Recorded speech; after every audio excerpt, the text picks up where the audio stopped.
Hello, everyone. I'm Billy. And I'm Kamraun. Welcome to the Horse Frog Podcast, home of your two favorite professional digressors and the creators of the Malazan Brotherhood. Today we'll be discussing Book 4, Chapter 23 of Memories of Ice, a novel in the Malazan Books of the Follow. This is part 2 of our coverage of this chapter. This podcast series is intended to be a companion to reading or listening to the books set in the Malazan universe. It's not a book review, and it is most definitely not a replacement to reading the books. Both Billy and I know this to be the best fantasy story ever written and want to share our love of the series with you. We'll be covering the events of the books in a linear fashion, and there will be spoilers for those that have not read the books. We'll try not to spoil anything prior to us covering that portion of the respective book. A quick warning, today's episode contains adult topics and thus is not suitable for young children. Nice. That was very authoritative, sir. I like that. Our show is listener supported. If you'd like to support us, we would really appreciate that. And you can do so by visiting our Patreon link on our website at horsefrogproductions.com. Currently, we're posting ad-free episodes on Patreon weekly. Also, we'd really like to hear from you, and we really mean that. Send any feedback or comments to contact@horsefrogproductions.com. All right, Chapter 23, Part 2. Perrin appeared in a wide, low chamber. Unadorned, dressed stone formed the walls, water-stained and covered in lichen, mold, and moss. High to his right and left were wide windows, horizontal slits, both crowded with a riot of creepers and vines that snaked down into the room, onto the floor and through a carpet of dead leaves. The air smelled of the sea, and somewhere outside the chamber seagulls bickered above a crashing surf. Perrin's heart thudded loud in his chest. He had not expected this and thought, I'm not in another realm. This is mine. 7 paces ahead, on a raised dais, stood a throne, carved from a single trunk of crimson wood, unplaned. Broad strips of bark on its flanks, many of them split, had pulled away from the wood beneath. Shadows flowed in that bark, swam the deep grooves, spilling out to dart through the surrounding air before vanishing in the chamber's gloom. He thought, the throne of shadow, not in some hidden, long-forgotten realm. It's here, on, or rather in, my world. A small tattered fragment of Kurald Ghislaine, and the Tistadur have come to find it. They're searching, crossing the seas, seeking this place. How do I know this? He stepped forward. The shadows raced over the throne in a frenzy. Another step. He thought, you want to tell me something, throne, don't you? Then strode to the dais, reached out. The shadows poured over him. A voice said, Hound, not hound. Blood, not blood. Master and mortal. Perrin cut in. Oh, be quiet. Tell me of this place. Nice. It's interesting that Perrin is able to communicate with this entity. I wonder if this is an ability that's unique to the master of the deck. That would be my guess, but my question is who is he communicating with? Is he communicating with the throne or the warren? That's a good question. I don't know that we have enough context. Maybe they're the same thing. Maybe the throne is the manifestation of the warren. You know, it's kind of as you were saying that, and I was thinking that as I posited my question, it's like, I'm curious if that's what a throne is, as a direct manifestation of the warren in and of itself. So I guess both is he's talking to both the warren and the throne. Maybe the throne allows you to communicate with the warren. Ooh, there you go, sir. That's how you run the warren. That's apparently how you run it. Yeah, whoever sits in it. Yeah, interesting. The voice said, the wandering isle wanders not, flees. Yes, the children are corrupted. The souls of the Edur are poisoned. Storm of madness, we elude. Protect us, hound not hound. Save us, they come. Perrin said, the wandering isle. This is Drifta Valley, isn't it? West of Quantali. I thought there were supposed to be Tistandi on this island. The voice said, sworn to defend. Spawn of Animander Rake, gone. Leaving a blood trail, leading the Edur away with the spilling out of their own lives. Oh, where is Animander Rake? They call for him. They call and call. They beg for his help. Perrin said, he's busy, I'm afraid. The voice said, Animander Rake, son of darkness. The Edur have sworn to destroy Mother Dark. You must warn him. Poisoned souls, led by the one who has been slain 100 times. Oh, where this new emperor of the Edur, this tyrant of pain, this deliverer of midnight tides. That's an interesting info drop there. Yes. The Tistadur have been corrupted and are led by the one who has been slain 100 times. That sounds pretty ominous. Yeah, it does. Very ominous. Yeah, and for those of you who are reading through the first time, Midnight Tides may stick out to you if you've looked at the titles of the books. The fact that the true Throne of Shadow is fleeing from the Tistadur, who are the children of Shadow, should be pretty indicative of their current state. Wow. That's really all I can say. Also, I guess another question for that. Well, never mind. Because technically, Shadowthrone doesn't run Shadow, does he? He runs Mianus. Yeah, which is the more modern version of Shadow. Yeah, yeah. Not the old school Shadow. Yeah, apparently, yeah, I'm curious that. Perrin pulled himself back with a mental wrench, staggered a step further away, then another. He was sheathed in sweat, trembling with the aftermath of such visceral terror. Barely conscious of his own intent, he whirled, the chamber around him blurring, swallowed by darkness. Then, with a grinding shift, something deeper than darkness. He said, "Oh, abyss." A rubble-strewn plain beneath a dead sky. In the distance to his right, the groan of massive wooden wheels, the slither and snap of chains, countless plodding footfalls. In the air, a pall of suffering that threatened to suffocate Perrin where he stood. Gritting his teeth, he swung towards the dreadful sounds, pushed himself forward. Grainy shapes appeared ahead, coming directly for Perrin. Leaning figures, stretched chains. Beyond them, 100 or more paces distant, loomed the terrible wagon, massed with writhing bodies, clunking and shifting over stones, swallowed in a haze of mist. Do you recall the bodies in the wagon being described as writhing in the past? I think so. Pretty sure I recall them moving, or I know that there's a type of an awareness there. Okay, because I seem to remember them just laying there. Okay. The fact that they're writhing seemed like a relatively new detail to me. I need to go back and look at the description from Gardens of the Moon to see. Okay. But either way, the bodies writhing in the bed is really horrific. It makes it worse. It's already bad enough in here, but that just seems to make it worse to me. Yeah, it does. It's awful.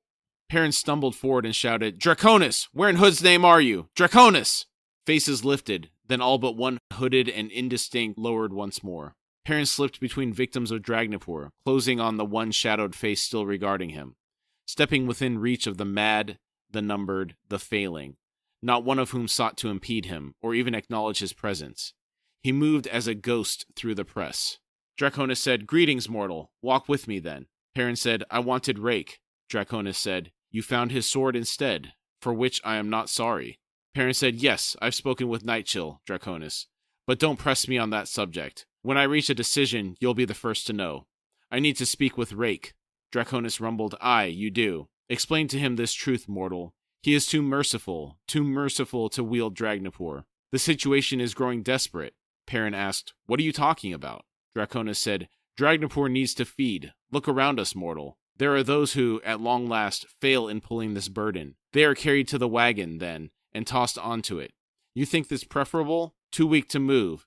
They are soon buried by those like them. Buried, trapped for eternity. And the more the wagon bears, the greater its weight. The more difficult the burden for those of us still able to heave on these chains. Do you understand? Dragnapur needs to feed. We require fresh legs. Tell Rake he must draw the sword. He must take souls, powerful ones preferably, and he must do so soon." Perrin interrupted, "What will happen if the wagon stops, Draconis?" Draconis was silent for a long time, then said, "Project your vision, mortal, onto our trail. See for yourself what pursues us." Perrin thought, "Pursues?" He closed his eyes, yet the scene did not vanish. The wagon lumbered on, there in his mind, the multitudes passing by him like ghosts. Then the massive contrivance was past, its groans fading behind him. The ruts of its wheels flanked him, each one as wide as an imperial road. The earth was sodden with blood, bile, and sweat. A foul mud that drew his boots down, swallowed them up to his ankles. His gaze followed those tracks back to the horizon, where chaos raged, filling the sky, a storm such as he had never seen before. Rapacious hunger poured from it, frenzied anticipation, lost memories, power born from rendered souls, malice and desire, a presence almost self-aware, with hundreds of thousands of eyes all fixed on the wagon behind Perrin. So eager to feed. He recoiled. With a gasp, Perrin found himself stumbling once more alongside Draconis. Escalation alert.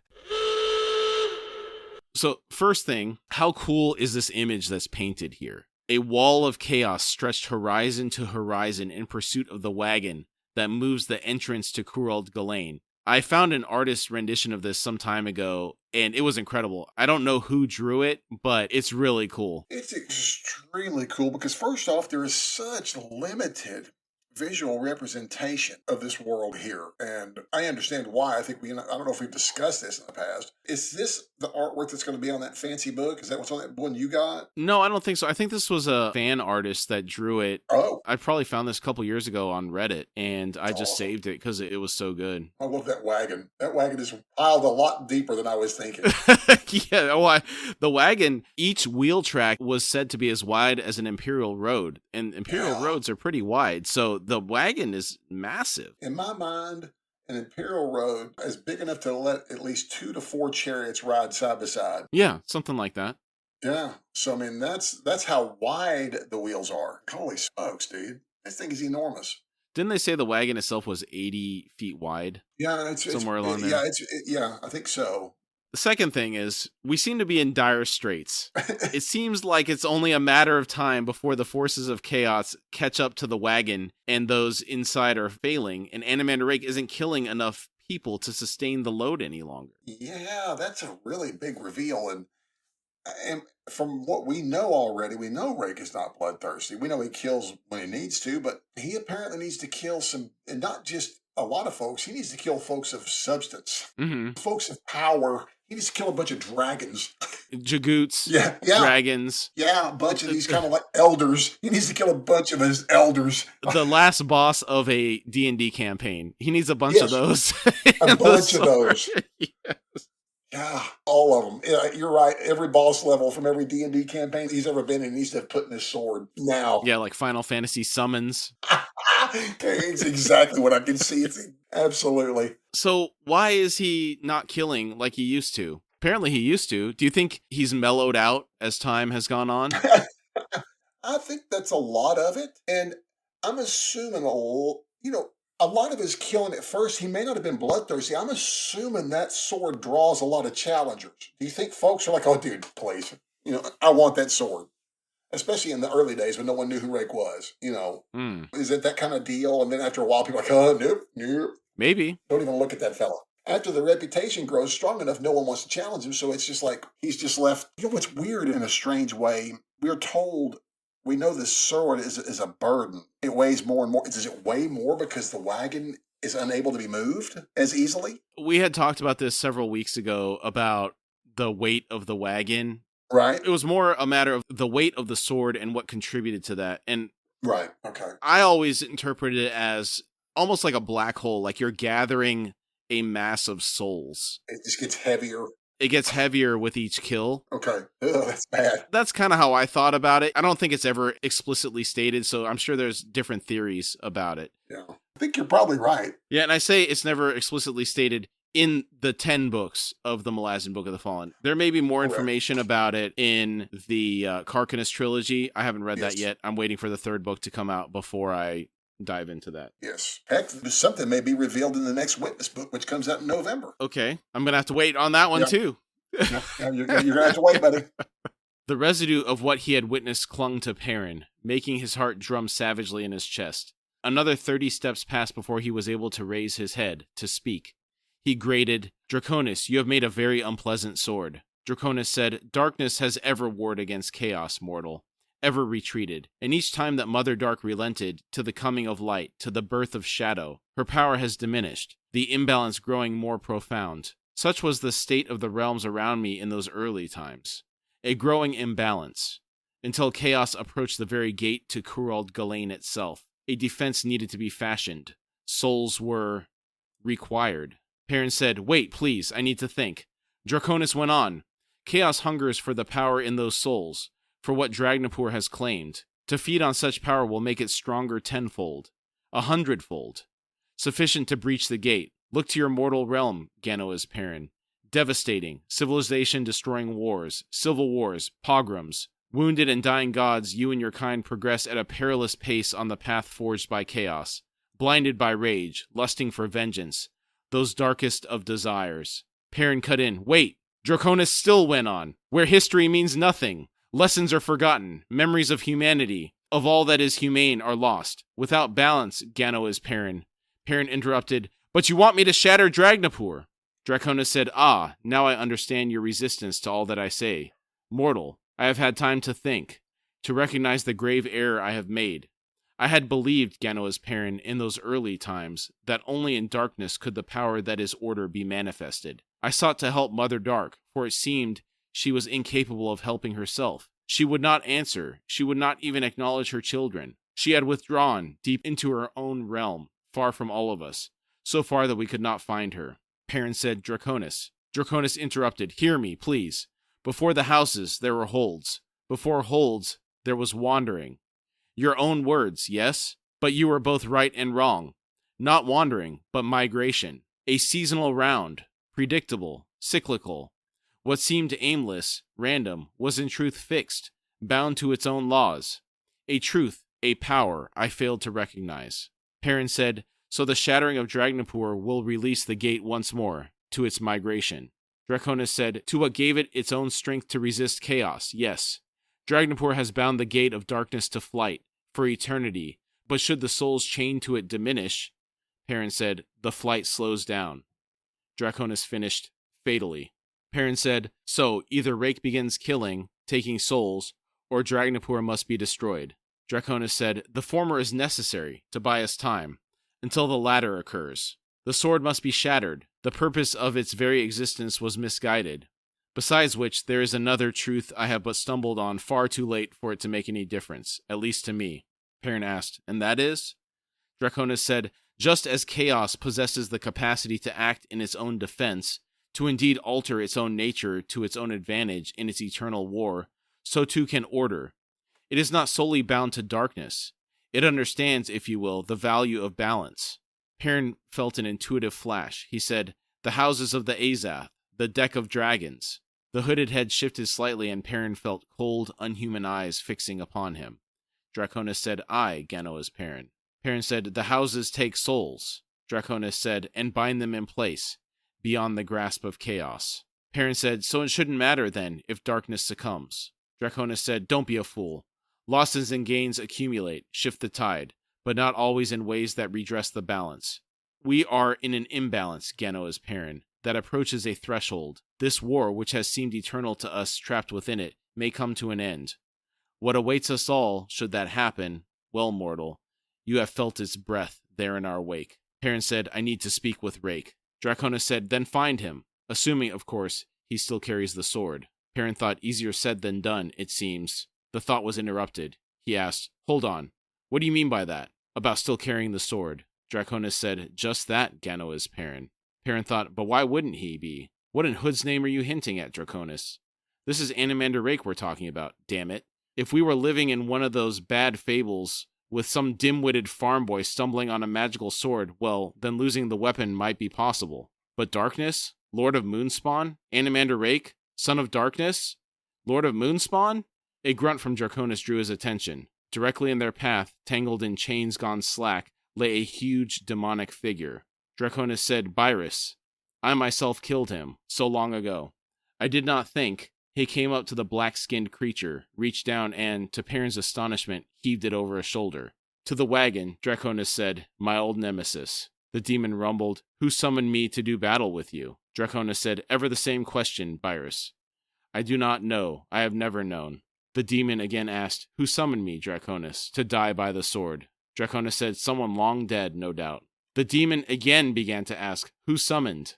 As Draconis and the demon draped across his shoulders continued their pointless conversation, Perrin felt himself drawing away, the words growing indistinct, the image dimming until he stood once more on flagstones far beneath the Finnest house.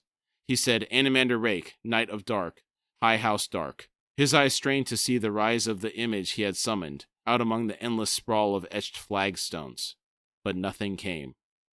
Feeling a sudden chill in the pit of his stomach, Perrin mentally reached out, questing into High House Dark, seeking the place, the figure with his black sword trailing ethereal chains. He had no comprehension of what rushed up to meet him, blinding, hammering into his skull, a flash, then oblivion. What? He can't find Rake? We've had hints of this for some time. Remember the conversation in Brood's tent when Crone was pitching her little fit? Little is an understatement. Her massive fit. Yeah. Corlat doesn't even know where Rake is at this point. So all signs are pointing to something bad going on here. Well, maybe. He found the sword, and usually where there's the sword, we have Rake. at least in proximity, maybe not in the same building. But the other thing for me is, are we sure he didn't find Rake? Maybe Rake just shut off the sight. He's too powerful to be spied upon, unless he let you. So something rushed up to meet him, blinded him, hammered into his skull, and knocked him out, basically. Yeah, and I'm just curious if maybe it's just power unleashed from that possibly. But again, Corlat, but as you point out, Corlat is also unaware, and that is disconcerting, so I'm not sure what this is. I'm just putting that out there. Okay, yeah. Separately, things are looking bad for anything not chaos aspected right now, especially if Perrin can't even find Rake or whatever's going on there with that. Yeah, chaos is growing, and and this is a very... I like this. Really harkens back to the Michael Moorcock stuff. It was always the Eternal Champion is about law and order and the balance, and you serve one or the other. And it's just sometimes chaos wins, and sometimes law wins, and sometimes the balance wins, which means that law and chaos don't either one win. Sometimes you need an avatar of order like Walter Sobchak to enforce balance.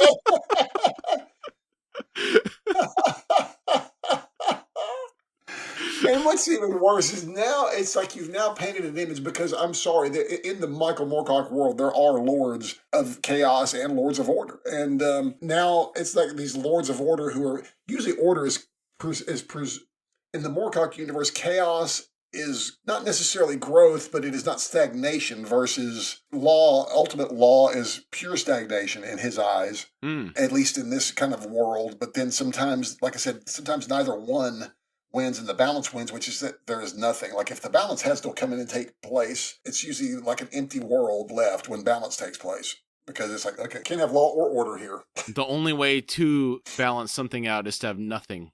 Yes. This is the balance is maybe a nihilist. Another question I had is, do you think Rake knows the purpose of killing things and enslaving them within Dragnapur, like the entire reason behind it? I don't know. Feeling like I do about Rake, I feel that he does know this, but that's not confirmation. That's just my feelings on the issue. Okay. His mercy, again, could just be gained over time, and kind of what we talked about a minute ago, maybe just no one sought him out.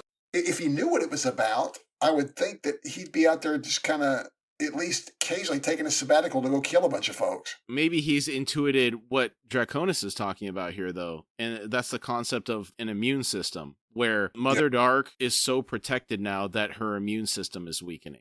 Right. It's like Bubble Boy. Yeah. You're trying to prevent anything bad from happening, but in the end, you're hurting the person more than anything. You're weakening it, yeah. Yes. Absolutely weakening So it. that's an interesting concept that I hadn't considered before I just read through it right now, that concept of overprotection causing problems. Yes, it's intriguing. And I like the fact that it's actually just spelled out Draconis' reasoning for what he did. Yeah. He's not some cold-blooded... Yeah, he's kind of cold-blooded, but a lot of these old fellas, these long-termers who understand the long-term effects, just got to make the hard calls, and he's able to make them calls, apparently, and decided, you know what, I guess I got to make this to do this. Not really happy to do it, but I guess someone's got to do it. Maybe he just got out of control himself, and that's why Rake took Draconis down. I don't know anything about that action. I guess I'll need to wait for that trilogy to finish, too. Yeah. I do want to know more about their interactions before this whole scenario went down. Yeah, agreed. Perrin opened his eyes to dappled sunlight. Water traced cool rivulets down his temples. A shadow slipped over him, then a familiar round face with small, sharp eyes. Perrin croaked, "Mallet." Mallet said, "We were wondering if you'd ever return, Captain." He held up a dripping cloth and went on. "You'd run a fever for a while there, sir, but I think it's broke." Perrin asked, "Where?" Mallet said, "Mouth of River Erin, Ortnall's Cut. It's midday. Quickben had to go find you last night, Captain. The risk of getting caught out in the open before dawn. We just strapped you to your quarrel and rode hard those winds." Perrin muttered, "Quickben, get him here, fast."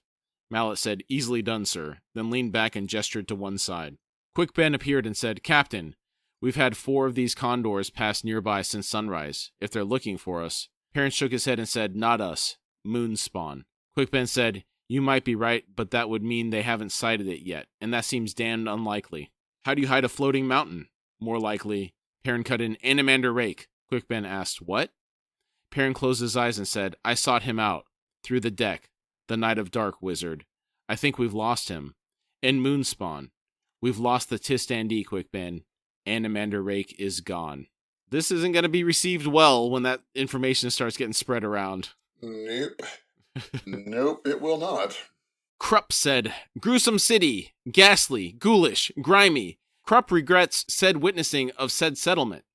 Whiskey Jack muttered, so you've said. Krupp said, it bodes ill, those ill abodes. Cause for dread, such ghostly streets and such enormous vultures roosting and winging about ever so freely in yon sky over Krupp's noble head. When, oh when, will darkness come? When will merciful darkness fall, Krupp reiterates, so that blessed blindness enwreathes proper selves, thus permitting inspiration to flash and thus reveal the deceit of deceits, the slightest of sleight of hands, the non-illusion of illusions, the... Hitan interrupted. She growled, 2 days. I stole his voice. For 2 days. I had been expecting longer since the man's heart damn near gave out. Man. Sounds like she actually got a hold of him. He seems okay, though. Yeah, and she, not so much. Seems frustrated at this point. She does. Kafal said, shut him up again. Hitan said, tonight. And with luck, he'll be in no shape to say a word until Marek at the very least. Krupp said, dear lass has misunderstood Krupp's uncharacteristic silence. He swears, nay, he veritably begs, that you spare him pending thrashing and oof on the night to come, and every night to follow. He is too tender of spirit, too easily bruised, scratched, and bodily thrown about. Krupp has never known the horror of cartwheels before, nor does he wish to ever experience said discombobulation of sordid self again.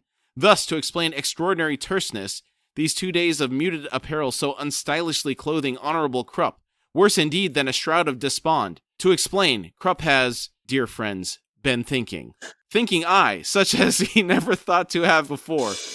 Ever, nor never. Thoughts to shine with glory, so bright as to blind mortal ken, so appalling as to pillage appalling fears, to leave naught but purest courage, upon which one sails as on a raft into the mouth of paradise. Hitan sniffed and said, those tumbles weren't cartwheels, they were flops. Very well, I will give you cartwheels in plenty tonight, slippery one. Krupp said, Krupp prays, oh how he prays, that darkness never falls, that from the depths the flash is but muted in a world vast with light and wonder. Hold back, merciful darkness. We must march on, brave Whiskey Jack, and on, without pause, without surcease, without delay. Wear our feet to mere nubs. Krupp pleads. Night, oh night, beckoning fatal lures to weak self. The mule was there, after all, and look upon poor beast, exhausted by what its eyes could not help but witness, exhausted until near death by simple empathy. Oh, hear not of Krupp and his secret desires for self-destruction at hands of delicious woman. Hear not until meaning itself disperses.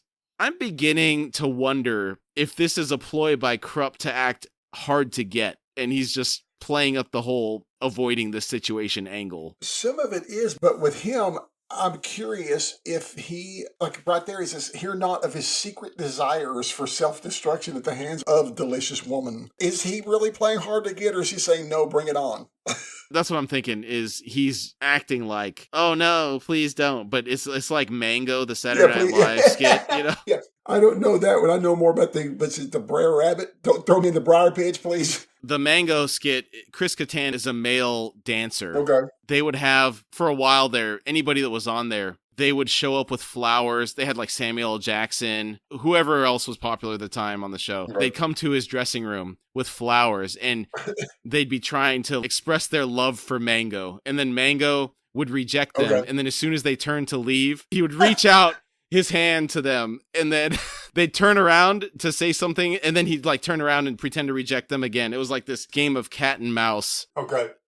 So that's a little bit of the vibe that I'm getting. I think you're right there, because Krupp is a gamesman. I was listening to an interview with Mr. Erikson, and I think they asked him when he was role-playing who were his favorite characters, and one of the ones he mentioned was Krupp. He said he could do this type of talking on the fly forever, naturally. This jumble of words, word salad coming out of Krupp, he said he had no problems coming up with it. That's too funny, man. Yeah. That is really too funny. It's a skill, I tell you. It's hard to read. It is a skill. Elsewhere, Picker stared out on the black waters of Ortnall's Cut. The journey from Aaronmouth had taken but half the night. From this point on, the bridge burners would travel on foot, staying under cover as they edged round the dark, forest-clad mountains, skirting the relatively level region between the cut and the range. She glanced down the slight slope to where Perrin sat with Quickben, Spindle, Shank, Toes, and Blue Pearl. A gathering of mages always made her nervous, especially when Spindle counted among them. Beneath the skin, beneath the hair shirt, there scrabbled the soul of a sapper, half mad, as were the souls of all sappers. Spindle's magery was notoriously unpredictable, and more than once she had seen him unveiling his warren with one hand while throwing a Maranthe munition with the other. That is an incredibly dangerous combination. It's been a while since we saw him unveil his warren. The animals around them went absolutely crazy when he did. You remember that cats were running into walls and swarms of rats appeared and dogs started doing all this crazy stuff. He would be perfect for a cavalry charge, to stop a cavalry charge, apparently. Oh, yeah. The 3 other Bridgeburner wizards weren't much to crow over. Blue Pearl was a pigeon-toed Nappin who shaved his head and pretended to heirs of vast knowledge concerning the Warren of Ruse. Reminder, Ruse is the path of the sea, and the first time we heard of it was last week when Quick Ben was discussing the imploded Tistadur they found with the Black Maranthe. So that's 2 times in the same chapter. Yeah. Shank had Seti blood, the importance of which he exaggerated by wearing countless charms and trinkets from the North Quantali tribe, even though the Seti themselves had long since ceased to exist except in name, so thoroughly had they been assimilated into Quan culture. Shank, however, wore as part of his uniform a strangely romanticized version of Seti Plains garb, all of which had been made by a seamstress in the employ of a theater company in Unta. Picker was unsure which warren Shank specialized in, since his rituals calling upon power usually took longer than the average battle. What good is it to have a mage that never manifests anything? Maybe he's a good cook or something. Or maybe he's funny. I wonder if he's a mage at all, if he never accomplishes anything during the battle. That's funny. I'm sure he's pulled off some things here and there, but sometimes battles can be quick. But yeah, it's funny because I know that there are certain type of things that, reading a lot of DC comics, you had some ritual magic that some of these shamans would put together for weeks, trying to get these rituals put together. So yeah, it's not he may unheard be on of. that bunch. Where it's like, yeah, he's a shaman, that, or maybe he's a guy that can do magic, but he needs to know when the date of the battle is going to happen so he can prepare himself like 3 weeks in advance. Okay. Yeah. The day of the battle's coming. Okay, I got some spells coming for you. Okay. Toes had earned his name by his habit of collecting toes among the enemy's dead, whether he'd been personally responsible for killing them or not. He had concocted some kind of drying powder with which he treated his trophies before sewing them onto his vest. The man smelled like a crypt in dry weather, like a pauper's pit before the lime when it rained. He claimed to be a necromancer, and that some disastrously botched ritual in the past had left him oversensitive to ghosts. They followed him, he would assert, adding that by cutting off their mortal toes, he took from the ghosts all sense of balance so that they fell down so often that he was able to leave them far behind. Indeed, he looked a haunted man, but, as Blen pointed out, who wouldn't be haunted with all those dead toes hanging from him? That's another sight for sore eyes right there. Oh, yeah, that's really disgusting. And also the lovely smell reminders. You know, it's like on the dry days, it smelled like this. On the wet days, it smelled like this. Like, no, thank you. Yeah. That and the hair shirt smell from Spindle. So those guys on a wet day, those boys, do not get me downwinded from them fellas, please. The worst smell, I think, would have been the singed hair shirt. It's already greasy and dirty because he never washes it. Then it gets burned, too, and the smell of burnt hair. Oh, my gosh. Yeah. Yeah, that's disgusting. And then this toes thing with the drying powder. For some reason, I just have the image of the shrunken heads in some way. Sure. I know it's toes, not the heads, but something about that preservation method of it. It's, ugh. That's exactly what it is. It's the powder. I feel the same as you. It's like that's exactly what these withered toes hanging around this old boy's neck, creating this stench. Absolutely disgusting, dude. Some of our bridge burners are just nasty habits, dude. Nasty habits. I'm sure most people don't smell good anyway. I mean, it's kind of like a medieval time period. Right. They're not really bathing consistently. Yes. They seem to have one pair of clothes. Bathe. Yeah. If it rains, they get a shower. That reminds me of Shogun, the way the Japanese were referring to the Englishman, the way he smelled due to his poor bathing methods when he arrived. Yeah. So it smelled like a wet dog. Uh-huh. I think something was one of the expressions. The journey had been an exhausting one, being strapped to the rear saddle of a quarrel and shivering in the fiercely cold winds, as league after league passed beneath, had a way of leaving one enervated, stiff-limbed, and leaden. I'll take the cold over the rot any day of the week. The heat is enervating to me, not the other way around. You know, I really hate the heat. I do. But I can endure it. When I'm cold, that's just a nightmare. When you get to a certain level of cold, for me, I can't stop with the shakes. It's just miserable. It's to the bone. I can't, and it's Yeah, I'd rather suffer in the heat, and I don't like the heat. Trust me, but I can endure it better. The sodden nature of this mountainside forest didn't help. Pigger was frozen down to her bones. There'd be rain and mist all morning. The warmth of the sun would not arrive until the afternoon. Mallet moved to her side and said, "Lieutenant?" She scowled at him and asked, "Any idea what they're talking about, healer?" Mallet glanced down at the mages. He said, "They're just worried, sir, about those condors. They've had close enough looks at them of late, and there doesn't seem to be much doubt that those birds are anything but birds." Pigger said, "Well, we'd all guessed that." Mallet said, "Aye," then shrugged and added, "And, I expect, Perrin's news about Animandarake and Moonspawn hasn't left their minds at ease. If they've been lost, as the captain believes, taking Coral and taking down the Panyan Seer will be a lot uglier." Pigger said, "We might get slaughtered, you mean?" Mallet said, "Well?" Pigger's attention slowly fixed on the healer. She growled, "Out with it." Mallet said, "Just a hunch, Lieutenant." Pigger asked, "Which is?" Mallet said, "Quick Ben and the captain, sir. They've got something else planned. Stewed up between them, that is. Or so I suspect. I've known Quick a long time, you see, up close. I've picked up a sense of how he works. We're here covertly, right? The lead elements for Dujek. But for those two, it's a double blind. There's another mission hiding under this one, and I don't think One Arm knows anything about it." Pigger slowly blinked, then asked, "And Whiskey Jack?" Mallet grinned sourly and said, "As to that, I can't say, sir."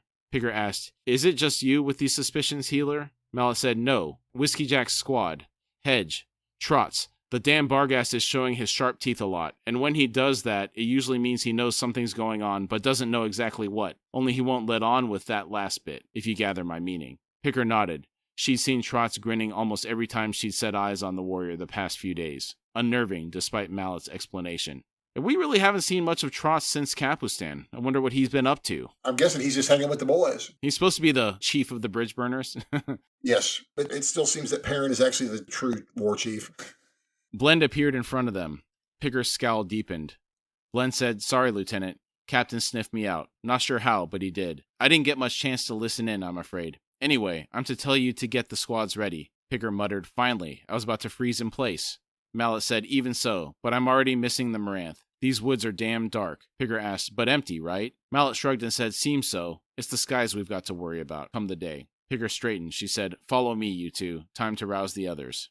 Blend being unable to sneak up on Perrin must indicate he has some preternatural ability to find her now. Do you think she's using natural ability, or is she some type of adept with magery that we're unaware of? For some reason, I want to believe she's some kind of adept. Kind of like Fid, able to do things that I think when she can't be seen, I think she can't be seen. I think she technically drops out of sight from people. But I don't think she knows she does that either. Okay. Maybe. Like she knows she's good at hiding, but she doesn't know why she's good at hiding. Okay. It's just like a natural thing. Never had to think about it. Yeah, that's kind of what I'm thinking. Is that what an adept is, isn't it? It kind of just uses the ability naturally? Yeah, like a natural ability that exceeds everybody else's ability. Okay. That's always how I took it. And in this context, I'm saying some type of magic that maybe she's a practitioner, but it's more natural instead of a learned thing. Yeah, that's kind of how I feel. It's just she just does it unknowingly, almost. Brood's march to Marek had become something of a race. The various elements of his army straggling out depending on whatever speed they could maintain, or, in the case of the Grey Swords and Gruntl's Legion, what they chose to maintain. As a consequence, the forces were now stretched over almost a league of scorched farmland along the battered trader road leading south with the Grey Swords. Trake's Legion and another ragtag force in effect forming a rearguard by virtue of their leisurely pace.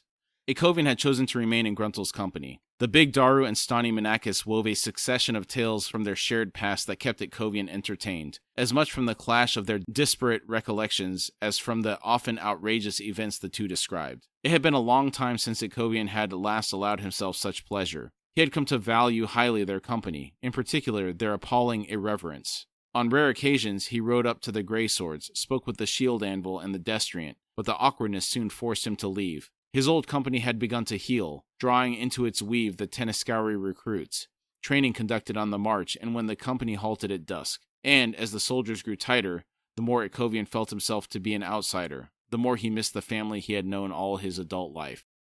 So he must truly feel alone now. As if it wasn't bad enough already without the backing of a god. Yeah, I hadn't really thought about this aspect. He's got the loss of his god, and then you've got, first off, this the loss of all his friends that were his officers that he commanded with, and his higher ups, and they're all gone. Only people he's trained, and so now there's this distance. He wants them to maintain the great swords, but it does create an unnatural heaviness on him with them that makes him he's not part of them. He's truly the leader and founder of that Grey Swords bunch, but he's not really, can't have anything to do with them in a weird way. They're sworn to other deities now, so it doesn't really have a place. Yeah, got no place. At the same time, they were at Kovian's legacy, and he allowed himself a measure of pride when looking upon them. The new shield anvil had assumed the title and all it demanded, and for the first time Kovian understood how others must have seen him when he'd held the Reeves title. Remote, uncompromising, entirely self-contained. A hard figure, promising brutal justice. Granted, he'd had both Bruchalion and Carnidus from whom he could draw support, but for the new shield anvil there was naught but the Destriant, a young Cappan woman of few words who had herself been a recruit not too long ago. Kovian well understood how alone the shield anvil must be feeling, yet he could think of no way to ease that burden. Every word of advice he gave came, after all, from a man who had, in his own mind at least, failed his god. His return to Gruntle and Stani each time held the bitter flavor of flight. Gruntle said, "You chew on things like no other man I've known." Blinking, Kovian glanced over at Gruntle and asked, "Sir?" Gruntle said, "Well, not quite true. Come to think of it, Buke." On Kovian's other side, Stani sniffed. She said, "Buke?" Buke was a drunk. Gruntle said, "More than that, you miserable woman." He carried on his shoulders. Stani said, "None of that." To Kovian's surprise, Gruntle fell abruptly silent. He thought, Buke. Ah, I recall, on his shoulders, the death of loved ones. Kovian said, "There is no need, Stani Menakis, for such uncharacteristic sensitivity. I see how I appear to you both, similar to Buke. I am curious, did your sad friend seek redemption in his life? While he may have refused me when I was shield anvil, he might well have drawn strength from some inner resolve." Stani said, "Not a chance, Kovian. Buke drank to keep his torment at bay. He wasn't looking for redemption. He wanted death, plain and simple." Gruntle said, "Not simple. He wanted an honorable death, such as his family was denied. By that honor, he would redeem them in exchange. I know, a twisted notion, but what went on in his mind is less a mystery to me than most, I suspect." Stani snapped, "Because you've thought the same. Even though you didn't lose a family to some tenement fire. Even though the worst thing you've lost is maybe that harlot who married that merchant." Gruntle growled, "Stani, I lost Harlow. I nearly lost you." The admission clearly left her speechless. Kovian thought, these two. Then he said, "The distinction between myself and Buke lies in the notion of redemption. I accept torment, such as it is for me, and so acknowledge responsibility for all that I have and have not done. As shield anvil, my faith demanded that I relieve others of their pain. In the name of Fener, I was to bring peace to souls, and to do so without judgment. This I have done." Stani said, "But your god's gone. So who, in Hood's name, did you deliver those souls to?" Kovian said, "Why, no one, Stani Menakis. I carry them still." Stani was glaring across at Gruntle, who answered her with a despondent shrug. He muttered, "As I told you, lass." She rounded on Kovian and shouted, "You damned fool! That new shield anvil, what about her? Won't she embrace your burden or whatever it is you do? Won't she take those souls? She has a god, damn her!" Stani gathered her reins and said, "If she thinks she can..." Kovian stayed her with a hand. He said, "No, sir. She has offered, as she must. But she is not ready for such a burden. It would kill her, destroy her soul, and that would wound her god, perhaps fatally so." Stani pulled her arm away, but remained beside him. Her eyes were wide. She asked, "And what precisely do you plan on doing with all of those souls?" Kovian said, "I must find a means, Stani Menakis, of redeeming them, as my god would have done." She exclaimed, "Madness! You're not a god. You're a damned mortal. You can't." Kovian said, "But I must. So, you see, I am like yet unlike your friend Buke. Forgive me, sirs, for chewing on such things. I know my answer awaits me, soon, I believe, and you are right. I would do better simply to exercise calm patience. I have held on this long, after all." Gruntle said, "Be as you are, Kovian. We talk too much, Stani and I. That's all. Forgive us." Kovian said, "There is nothing to forgive, sir." Stani demanded, "Why can't I have normal friends? Ones without tiger stripes and cat eyes. Ones without 100,000 souls riding their backs. Here comes a rider from that other lagging company. Maybe he's normal. Hood knows he's dressed like a farmer and looks inbred enough to manage only simple sentences. A perfect man! Hey, you! No! What are you hesitating for? Come to us then, please." The lanky figure riding what seemed to be an odd breed of dray horse cautiously walked his mount forward. In terribly accented Daru, he called out, "Hello, friends. Is this a bad time? It seems you argue. Stani snorted and said, Argue? You've been living in the woods too long if you think that was an argument. Come closer. And how, by the abyss, did you come by such a huge nose? The man wilted, hesitated. Gruntle said, Stani! Then addressed the rider. This woman is rude and miserable to everyone, soldier. Stani exclaimed, I wasn't being rude. Big noses are like big hands, that's all. No one spoke. Slowly, the stranger's long, narrow face deepened to crimson. This poor guy, he's not ready for dealing with her. Oh my word, no. She's rough. Ikovian said, Welcome, sir. Regrets that we have not met before, especially since we all seem to have been left behind by Brood's Vanguard, and the Reeve, and all the other companies. The man managed a nod. He said, Yeah, we'd noticed. I am High Marshal Straw, of the Mott Irregulars. I'm really excited. Let's get some info about these guys. Yeah, absolutely. Bring it. Bring it. Let's go. The legend has grown. Yes, it has.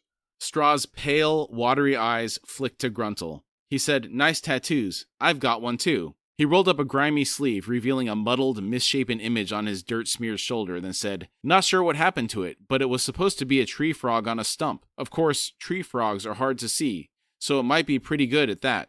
That smudge, here, I think that's the tree frog. Could be a mushroom, though. His smile revealing enormous teeth. He rolled down his sleeve once more and settled back in his saddle. He suddenly frowned and asked, Do you know where we're marching to? And why is everyone in such a hurry? You think it could be a cloud frog on his arm?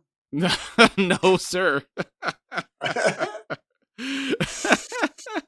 I wonder if it ever was a tree frog on a stump, or if it's always just been some blob that somebody drew on there. Mm-hmm. You know, some like a prison tattoo or whatever. These guys, I'm sorry. I love the Motts, but I feel somehow, I think of Louisiana Cajun folk, but real the bad ones. They're way back in there. They don't speak English. They speak that French, and they're real tough, and they're real mean, but they're not mean with their own friends. But yeah, it's like that kind of guy. You went down to Fred's house down at the end of the street with a bottle of whiskey, and he was supposed to be a good artist, but he got too drunk and just blobbed that on your arm, you know? Yeah, these are the hard survivors. They've chosen the most inhospitable place to live. They're tough people. Yes. That's the impression I get. Definitely swamp folk. That's exactly what it is. But I get the impression that these folks are also very hard to kill. Yes, like I said, they're very tough because of the way they live. They live in a very inhospitable environment. Yeah, so they're just, I agree. They're awesome. They're hilarious from what we've seen of them so far.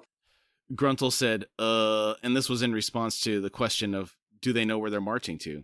It seemed all Gruntle could manage, so Ikovian spoke up. Excellent question, sir. We march to a city called Marik, there to rejoin the Malazan army. From Marik, we will proceed further south to the city of Coral. Straw frowned and asked, Will there be a battle at Marik? Ikovian said, No, the city is abandoned. It is simply a convenient locale for the reunification. Straw asked, And Coral? Ikovian said, There will likely be a battle there, yes. Straw asked, Cities don't run away, so why are they all rushing? Ikovian sighed and said, A perspicacious inquiry, sir. One that leads to certain challenges that to previously held assumptions for all concerned. Straw said, What? Stani drawled, Good question, he said. The marshal nodded and said, That's why I asked it. I'm known for asking good questions. Stani said, We see that. This interaction, dude. These guys, what's bad is I don't know if these people are dumb or if they're playing dumb or, if they confound with this, is it like the pikers in Snatch, the way they talk? Is it some kind of like how they get info from folks? I don't know. I don't either. I'm just curious. You would like to think that they're playing everybody, but in some ways I think they're actually just not that smart. Yeah, that's kind of the impression I'm taking too. Let me clarify. Not that smart from the perspective of book smart, but they have life smarts. Yes. Survival instinct, common sense type stuff. They're awesome survivalists, yes. Gruntle said, Brood's in a hurry because he wants to get to Marik before the Malazans, who seem to be marching at a faster pace than we'd thought possible. Straw said, So? Gruntle said, Well, the alliance has become rather uncertain of late. Straw said, They're Malazans. What did you expect? Gruntle said, To be honest, I don't think Brood knew what to expect. Are you saying you're not surprised by the recent schism? Straw said, Schism? Oh, right. No. Anyway, it's obvious why the Malazans are moving so fast. Ikovian leaned forward in his saddle and said, It is? Straw shrugged and said, We've some of our people there. Gruntle asked, You have spies among the Malazans? Straw said, Sure, we always do. It pays to know what they're up to, especially when we was fighting them. Just because we allied with them, there was no reason not to keep watching. Do you think the Malazans don't know about this? How could they not know? That's kind of what I'm thinking. I'm assuming, again, this is large assumptions, that Whiskey Jack and Dewjack probably are aware of this. I would like to hope so. They seem to stick out a little bit. And Yeah. the Malazans seem pretty tight-knit. The squads all know each other. How would you infiltrate that? Just seems funny to me. That must be the point, is that the Mots may think that could be the part. It's like maybe Dewjack says, these guys think we don't spot them. Just let them in. Don't worry about it. It's like somebody they're trying to hide. Yeah. It's obvious. Pretend you don't see them. Just ignore. All right. Pretend you don't see them. Just pretend you don't see them.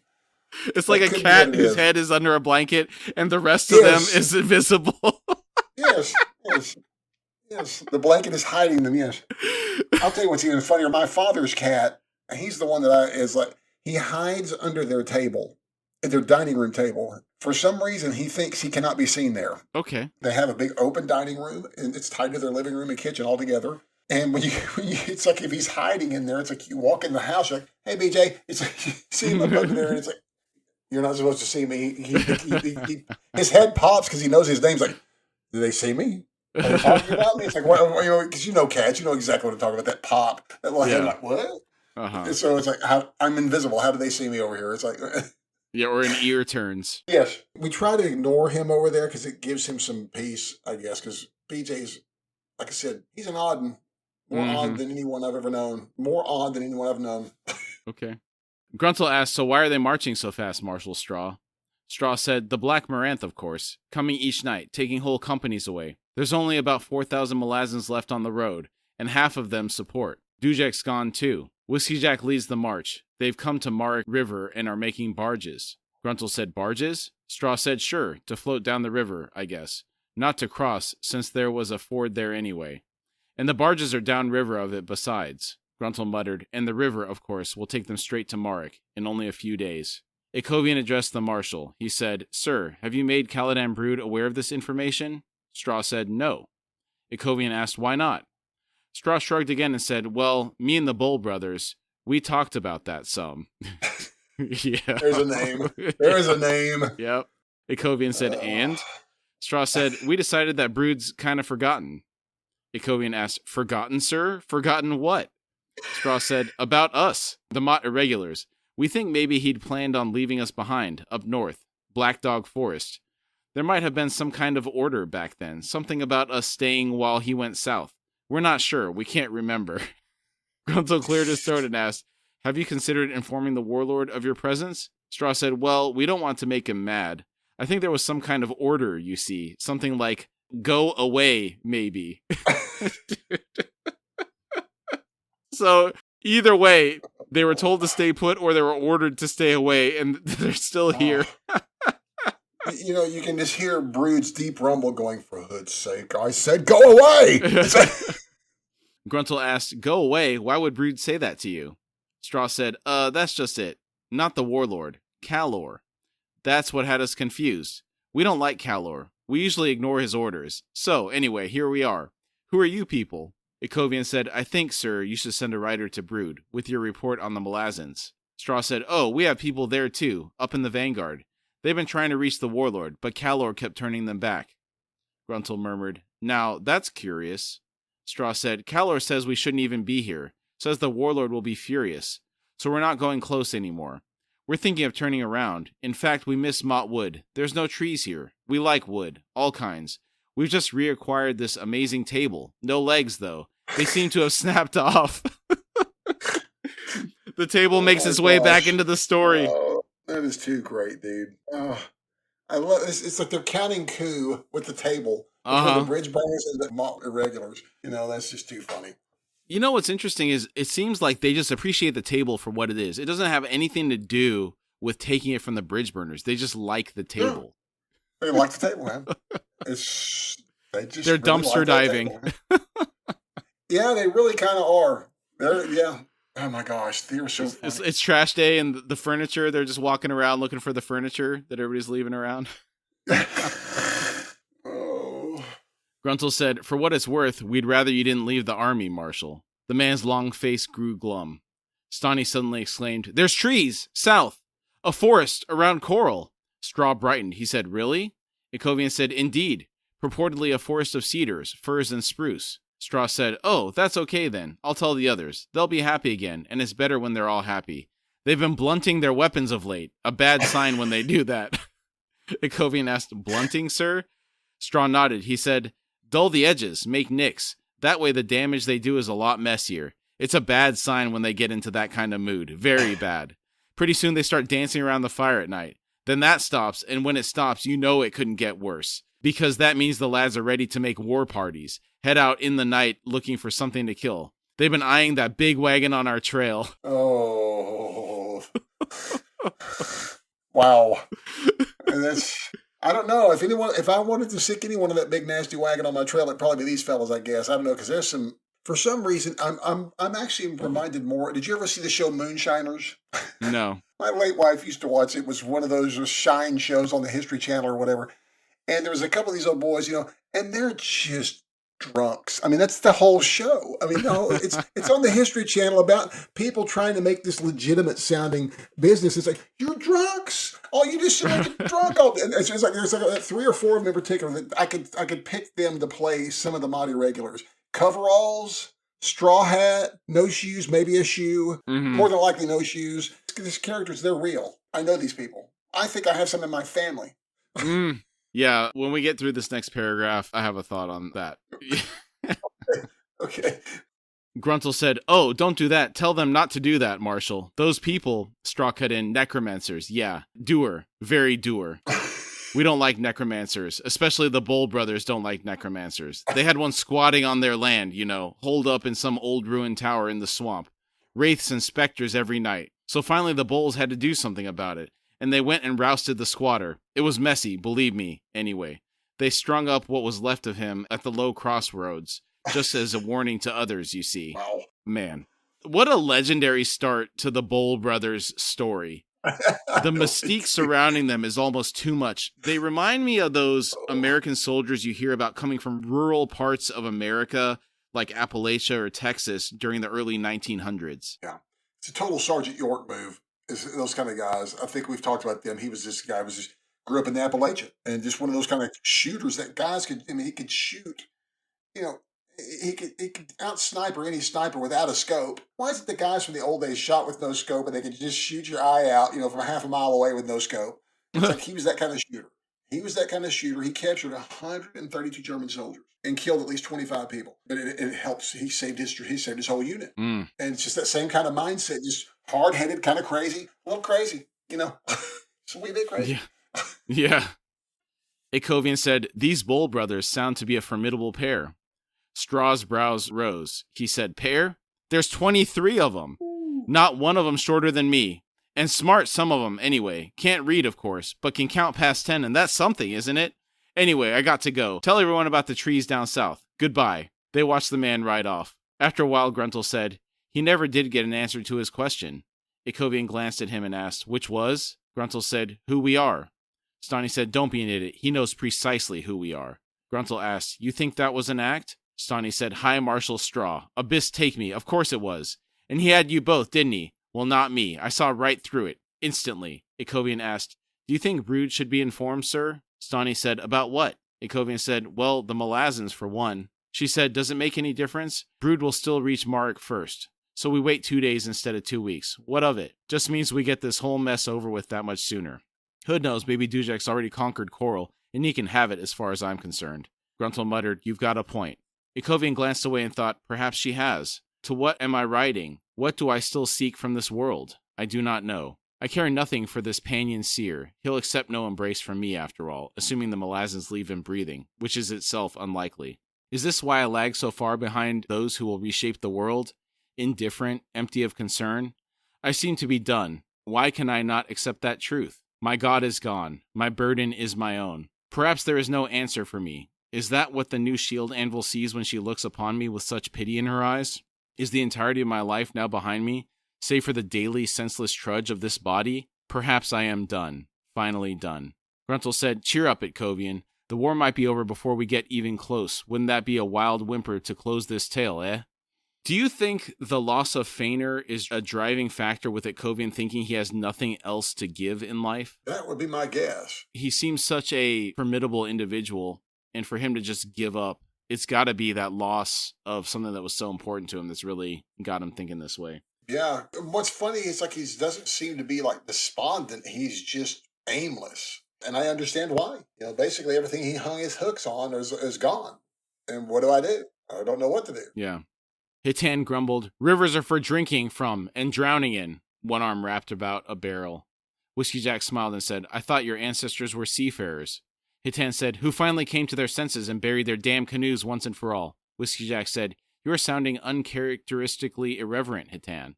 She said, "I'm about to puke on your boots, old man. How else should I sound?" Humbrol Tar said, "Ignore my daughter. She's been bested by a Daru." Hitan hissed, "Do not mention that slug." It sounds like Krupp is the one who bested her, not the other way around. That's exactly what it sounds like. Whiskey Jack said, "You'll be pleased to know he's been on another barge these last 3 days, whilst you suffered, recovering." She muttered, "He's only left this one because I swore I'd kill him. He wasn't supposed to get besotted, the slimy worm. Spirits below, such an appetite." Humbrol Tar's laugh rumbled. He said, "I had never thought to witness such delicious—" Hitan interrupted, "Oh, be quiet, father." Humbrol Tar winked at Whiskey Jack and said, "I now look forward to actually meeting this man from Darujistan." Whiskey Jack said, "Then I should forewarn you that appearances deceive, particularly in the person of Krupp." Humbrol Tar said, "Oh, I have seen him from afar, being dragged hither and thither by my daughter, at least in the beginning, and then of late I noted that the role of the master had reversed. Remarkable. Hitan is very much my wife's child, you see." Whiskey Jack asked, "And where is your wife?" Humbrol Tar said, "Almost far enough way back in the Whiteface range to leave me breathing easily. Almost." Perhaps by Coral, Whiskey Jack smiled, feeling once more his wonder at the gifts of friendship he had received of late.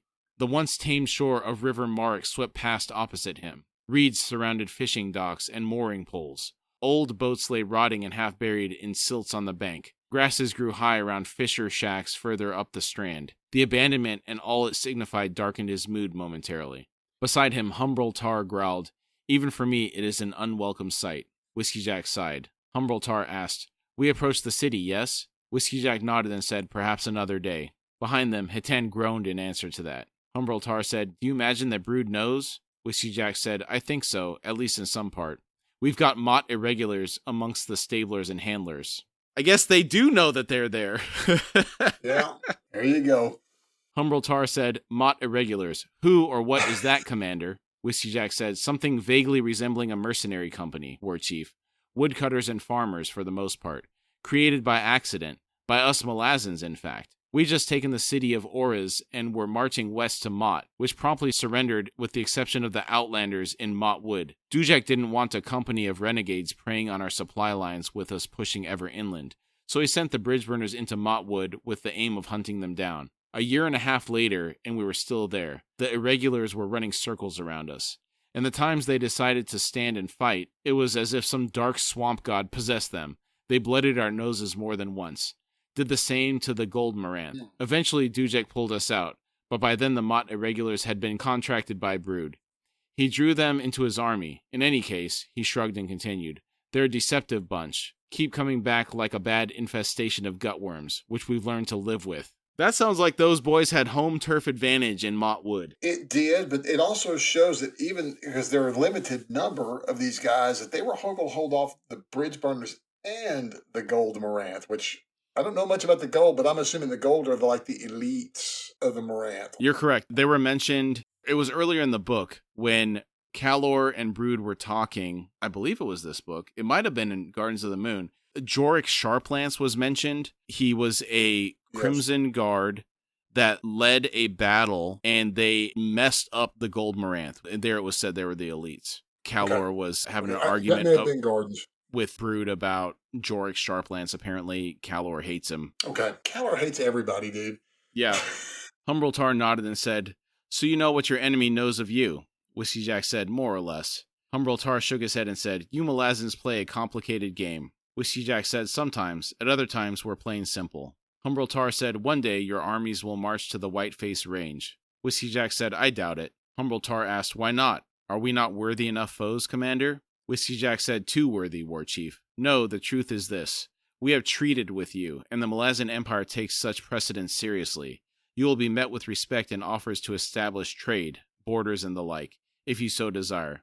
If not, the envoys will depart, and that will be the last you ever see of the Malazans, until such time as you decide otherwise. Humble Tar said, strange conquerors, you foreigners. Whiskey Jack said, aye, we are at that. Humble Tar asked, why are you on Genebakis, Commander? Whiskey Jack said, the Malazan Empire? We're here to unify, and through unification grow rich. We're not selfish about getting rich either. Humble Tar thumped his coin-threaded hauberk. He asked, and silver is all that interests you? Whiskey Jack said, well, there's more than one kind of wealth, War Chief. Humble Tar said, indeed? His eyes had narrowed. Whiskey Jack smiled and said, meeting the white-faced clans of the Barghast is one such reward. Diversity is worth celebrating, Humble Tar, for it is the birthplace of wisdom. Humble Tar asked, your words? Whiskey Jack said, no, the imperial historian Duiker. Humble Tar said, and he speaks for the Malazan Empire? Whiskey Jack said, in the best of times. Humble Tar asked, and are these the best of times? Whiskey Jack met the warrior's dark eyes and said, perhaps they are. Behind them, Hitan growled, will you two be quiet? I'm about to die. Humble Tar swung about to study his daughter where she crouched against the barrels of grain. He rumbled, a thought. Hitan said, what? Humble Tar said, only that you might not be seasick, daughter. She said, really? Then what? Her eyes went wide. She exclaimed, spirits below. Moments later, Whiskey Jack was forced to lean unceremoniously, feet first, over the barge's gunwale, the current tugging at his boots, the flowing water giving them a thorough cleansing. If she is pregnant, it was bound to happen. All that type of activity has a tendency to cause that scenario. Yes, it does. But didn't she hint that that's kind of partially what they did? Cultural exchange type of deal? That getting impregnated by other people's, if she met somebody worthy enough? I don't know if she did. I remember the night that the bridge burners were ordered to relax, they were going out amongst the white-faced Barghast, and in that case, I think that was part of that genetic exchange where they're getting some new genes introduced into the group. Yeah. I don't remember Hitan talking about it though. Get some new stock. Yeah, basically. Okay, yeah. Maybe that's what maybe I'm mistaking that, but maybe yeah, you're right. It's bound to happen. You keep playing around with that stuff. The question is, who is the father? Could be any number of people at this point. I'm afraid we know whose it is, though. I'm pretty sure. It would be delicious if that was the case. Exactly. Irony. Exactly. The sweet, sweet irony of all the people. Yes. All right, we're going to stop there. We will finish out the chapter next week. For standout moments, the conversation with the Throne of Shadow and finding out that it's fleeing from the Tist Edur due to their corruption. Yeah, all of that stuff was very intriguing, especially what you and I were kind of positing about the fact that is the throne itself maybe the physical manifestation of a warren. I enjoyed that little talk there, but that's all very interesting. Very interesting. Yeah, and then adding to that, the mention of the person that's leading them that's died 100 times and is the bringer of the midnight tides. Such an ominous statement. Yeah, very ominous statement. It died 100 times. That's creepy. It is. Horrifying sounding. Then, adding to that, learning that chaos pursues the gateway to Kurald Galain within Dragnapur, and that those pulling the wagon are failing. I mean, that's escalation level stuff. Again, we're getting to existential levels of problems here. Yes. This is like going to spill out into reality and going to start eradicating all of reality, it sounds like, if this isn't taken care of kind of issue. It's hard to know how far that would go, because there's a lot of different holds and warrens and stuff like that. Yeah. What happens if Dark does get caught by chaos? Who knows how far that would go, but it would be bad. The imbalance, because it would empower chaos significantly. Yes, very much so.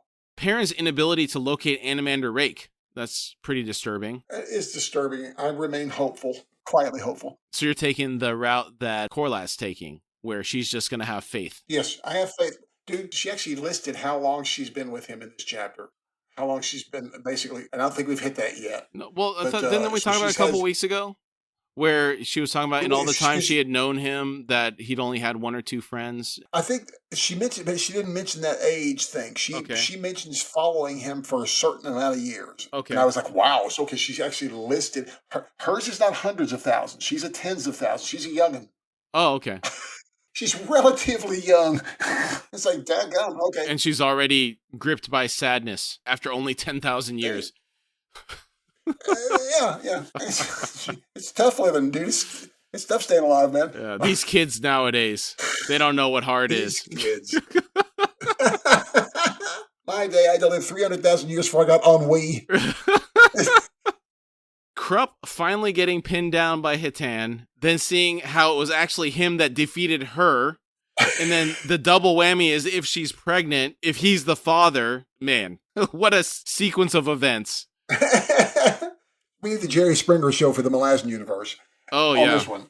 Who's the father? You know it's got to be Krupp.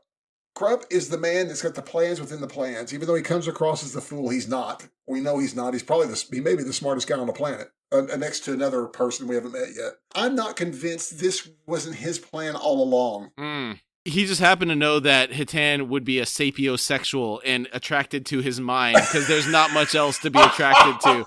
And so he played that card to the maximum ability. Yeah, apparently so. She was into his mind bad, dude. Anytime he'd start backpedaling, she was getting turned on by his backpedaling, dude. It's too funny. Oh, that was some great, and dude, let's face it, that was some hilarious stuff with that in this chapter. We had some great information on all fronts. Yeah, in this chapter, on that point, great humor. Marshall Straw, yeah, the Mott Irregulars, and the Bull Brothers. All the background we received, the direct interactions between Stani and Gruntle and Itkovian, and the fact that Kalor keeps trying to get rid of them and having spies in the Malazans that they're obviously known about. Yes. It's legendary stuff. Yes, it is. It's all fantastic. And I just have to say yes to everything that you just mentioned. It's all fantastic. We've learned so much. I mean, the Warren inside of Dragnapur, the bulb. We've learned so much this chapter. It's the Krupp Hetton thing. It's got all the makings of a great soap opera, dude. Yes. Who will be the father? Will chaos catch up with the Warren of darkness? He's like, what will happen? Stay tuned. Will Krupp stick around to raise the children? Yeah, exactly. Oh, that's too great, man. And then finally, Whiskey Jack and Humbrol Tar's exchange was enjoyable. I liked Whiskey Jack's explanation of why he didn't think the Malazans would attack the white-faced Barghast. I like that too, but it shows a side of the Malazans that shows them as honorable treaters when they treat with the people. I find that awesome about them. And it's like, wow, I like the Malazans more. The more because you're never sure where we stand on the Malazans. Should we like them or not? Because we talk about them so much, but it's like they're obviously the heroes of the book. And for good reason. They're actually pretty altruistic when you get down to it. Yeah, so to that point, think about how they very explicitly said, you cannot have an Aster if you're going to torture him. We draw the line there. Yeah. Even the executions of the women of the Dead Seed, they were supposed to go through some type of ruling or some type of court proceeding. Yeah. Tribunal or something. Yeah. They seem to be the good guys compared to everybody else. I agree with you. Yeah. Now, the people that are in Concord, so. Obviously, they're going to be fighting back against that. And in some ways, they're not bad people either. But the Malazans, if they do hold to their agreements and their goals are to make people's lives better, because they had a conversation, they being Brood and Animander Rake, about how the lives of people on Genebakis have gotten better after the Malazans took those cities over. So yes. They're like, what are we fighting against if they are actually spreading the wealth, like they say? Yeah, very intriguing. I'm sure there's corruption just like anything else, right? You got the royal families, but in this world, they have the ability to do the culling. So I guess maybe that's where it starts to come in, where the bloodthirsty nature of the culling makes the Malazans seem bad. And if you're one of those people that's getting culled, obviously you're going to think they're bad. Yes. But it seems to improve the state for the multitude that's left behind, certainly their mental state. If like you have a vast wealth disparity, I don't know, complex moral issue to think about where you sit on that. Yeah, absolutely. Absolutely, dude. All right, great job tonight, Billy. Hey, really great job. Great episode, man. You got any final thoughts before we drop off here? Again, just a lot of information, really good stuff, and just stuff with Straw, with Marshall Straw, is just so stinking funny. And Hitan and Krupp, too, was also just hilarious, this chapter. So good, so rich. I agree. Very fulfilling. All right, thanks, everybody. We'll see you next week. We'll see y'all next week. We thank you all for joining us today. Again, we'd really like to thank you for taking the time to be with us, and we've had a really great time talking about the topic today. If you would like to support our show, you can find us at horsefrogproductions.com, where you can find our Patreon link. Depending on the platform you're listening from, it may also be in the episode description. And if you'd like to contact us through email, it's at contact@horsefrogproductions.com.